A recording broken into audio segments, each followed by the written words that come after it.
Merci, Monsieur le Président. Chers collègues, je trouve le micro, c'est bon.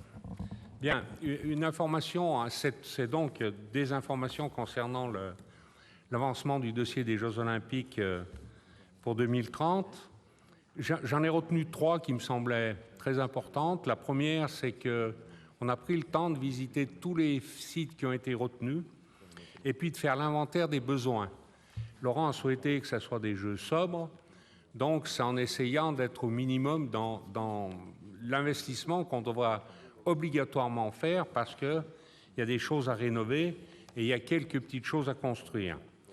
Donc cet inventaire amène à un total que je ne vous donnerai pas parce qu'il va être très facilement modifié. Et pourquoi?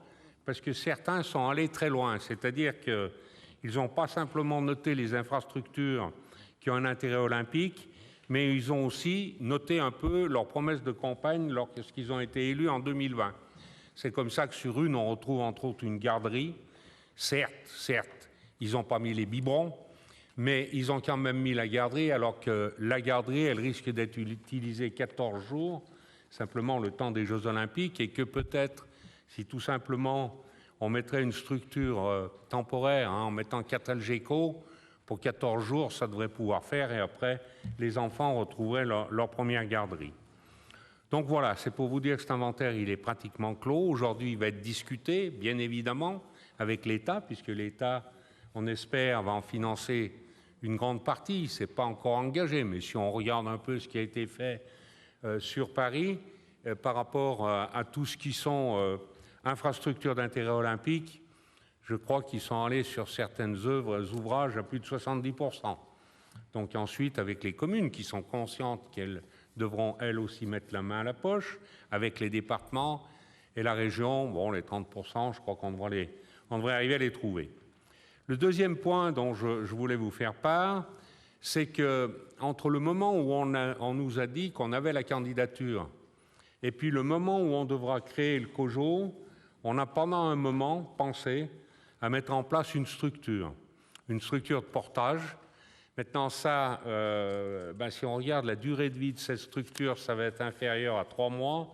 Donc, in fine, on a dit, on va peut-être continuer à faire comme on a fait jusque-là. C'est que les deux régions correspondent, mais chacune travaille avec sa propre organisation en s'appuyant sur ses propres services. Alors, ça fait déjà un coût moindre, puisque, on travaille intramuros.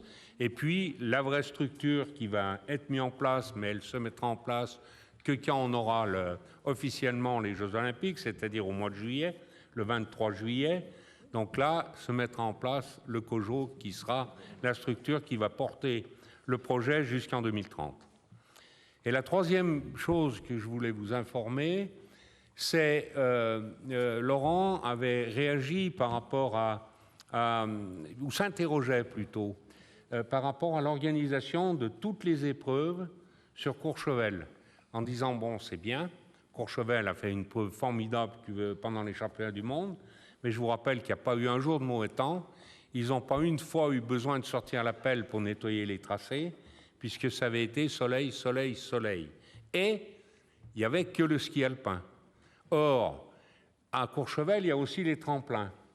Donc Laurent s'était interrogé en disant, est-ce que vous êtes sûr qu'on va tout pouvoir faire sur Courchevel? Pas la capacité d'organiser, mais la capacité matérielle dans le temps de pouvoir faire ça pendant les 2 semaines imparties pour les Jeux Olympiques.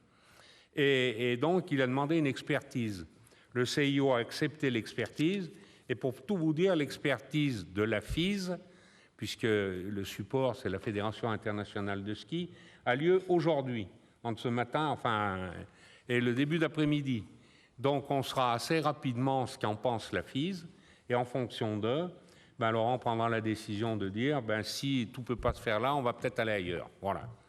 Voilà ce qu'il me semblait important de vous dire en grande nouvelle qu'on peut annoncer aujourd'hui, et en complément des situations des fois un peu quand même un peu difficiles en commission, parce que les gens voudraient qu'on aille plus loin, mais on ne peut pas aller plus loin, on ne peut pas dire ce qu'on ne sait pas, et je crois que là on a le principal et qu'après le reste, ça va tout se dénouer, entre autres la partie comptable, on va dire, parce qu'on saura ce que l'État prend, ce qu'il ne prend pas, et on pourra vraiment tirer des traits, et ce n'est pas la peine d'aller à dire n'importe quoi et d'afficher n'importe quoi comme chiffre, parce qu'on ne sait pas.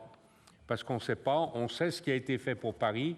Je peux vous dire que s'ils font la même chose sur les Alpes françaises en termes d'aide, on est pas mal, hein, ça va changer quand même complètement la donne. Voilà. Sur ce qui estime, puis ce qui en aura enlevé tout ce qui était de la campagne de 2020 des municipales, ça va aussi aller mieux. La garderie et les biberons, entre autres. Voilà, Monsieur le Président. Merci.